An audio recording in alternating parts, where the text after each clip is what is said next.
प्रदेश के पंचायत एवं विकास मंत्री देवेंद्र बबली ने पानीपत में नवनिर्वाचित पंचायत प्रतिनिधियों से संवाद में उन्हें किसी सीईओ की तरह प्रेरित कर टारगेट सेट करने और उन्हें अचीव करने को कहा।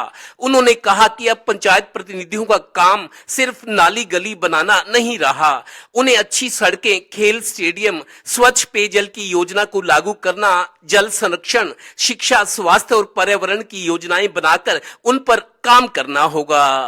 आने वाले 5 से 7 साल में हर गांव तक यही लाइब्रेरी होगी और जो सुविधा के लिए हमारे बच्चों को कोटा कोचिंग के लिए जाना पड़ता था, दिल्ली में जाना पड़ता था, चंडीगढ़ जैसे या गुड़गांव जैसे बड़े शहरों में जाना पड़ता था, भविष्य में वो बच्चे वो कोचिंग अपने गांव में बैठ के ले सकेंगे। ये व्यवस्था सरकार ने करने का काम किया। हमारे नौजवानों के लिए जो हमारे वहाँ गाँव के जिस तरह से हमने स्टेडियम जिसको हम कह सकते हैं बनाए हुए हैं, पूरी सुविधाओं के साथ लैस न होने की वजह से हमारे यूथ क्लब के नौजवानों की डिमांड मेरे पास आई, बोले जी हमें आधुनिक जिमों की जरूरत है, हमें शहरों की तरफ जिम करने जाना पड़ता है। मंत्री देवेंद्र बबली ने मंच पर बैठे अफसरों को भी ताकीद की कि ग्रामीण विकास योजनाओं के एस्टीमेट 15 दिन में जांच करके उन्हें भेजें। इनमें देरी हुई तो 16वें दिन आपसे जवाब मांगा जाएगा। ये जो जीरो टॉलरेंस की सरकार ने नीति बनाई और जो आज सरकार की नई नई स्कीम्स पॉलिसियां हैं, और हमारे सरपंच अगर ये काम कसम खा लें कि यो 1 रुपया हमारे खून पसीने का है और इसमें तो पंजी ने उन्हें नहीं उड़ देंगे, तो मैं गारंटी कर सकता हूं चंडीगढ़ से भेजने की गारंटी मंत्री आता रहा भाई बेटा लेने लग रहा है, आज गारंटी लेनी पड़ेगी, मैं तब 100 के 100 रुपये लुभाऊंगा।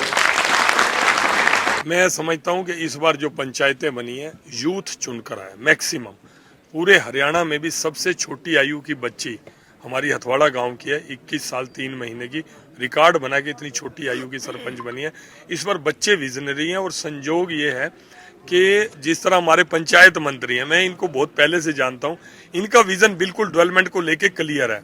और जिस तरह सरकार की सोच है कि सरपंच केवल गली और नाली का नहीं बना, समग्र विकास, एक ईंट भी विकास के नाम पर अगर गांव के अंदर लगेगी तो उसका निरीक्षण सरपंच का अधिकार क्षेत्र में होगा, चाहे वो शिक्षा हो चाहे चिकित्सा हो। पंचायत मंत्री ने महिलाओं का भी आह्वान किया कि वो आगे बढ़कर खुद काम करें। डीसी से मुखातिब होकर कहा कि आप सुनिश्चित करें कि पंचायत चुनाव में 50% महिलाओं को आरक्षण दिया है तो वो नजर भी आना चाहिए। अभी तो यहाँ 10-20% महिलाएं ही चुनकर आई दिखती हैं। पहली बात तो सरकार ने कानून बनाया, 50% हमारी बहनों को प्रतिनिधित्व दिया, लेकिन यहाँ मुझे 10% भी नजर नहीं आ रही है।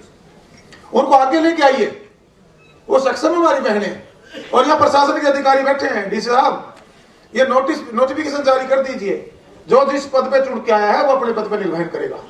इस कानून का बेनिफिट क्या होगा जब हम बहनों को घर पे बिठा के रखेंगे, उनकी जगह खुद आके बैठ जाएंगे। बुरा मत मानना भाइयों, तो चुनी हमारी बहनें हैं, वो सक्षम है।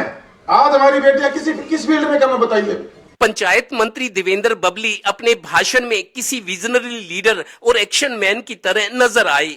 चलिए, आवाज और अंदाज ऐसा है तो उम्मीद जरूर कि पंचायतें इस कार्यकाल में कुछ अलग करके दिखाएंगी, क्योंकि अब न्यू इंडिया वाला देश है। कैमरामैन राजेश कुमार के साथ Devendra Kathoria, total news, Panipat bureau.